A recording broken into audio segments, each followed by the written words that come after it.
নমস্কার বন্ধুরা, আজকে বলবো যে একটা সময় বউয়েরা চিৎকার করে যে মদ খাবে না, নেশা করবে না, কিন্তু তাদের কথা কে শোনে?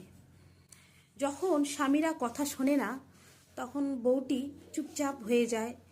তারা ভাবে না আমার বউটি খুব ভালো, আমাকে মেনে নিয়েছে, কিন্তু মনে মনে যে কত কষ্ট পায় সেই একমাত্র জানে। আর যখন মদ খেয়ে অতিরিক্ত নেশায় পরিণত হয়, ঘরে অনেক অত্যাচার, অনেক ধরনের নোংরা গালাগাল এইসবই তো করে, কিন্তু বউকে বকবে, বউকে মারবে, এরকমই করে অনেকেই।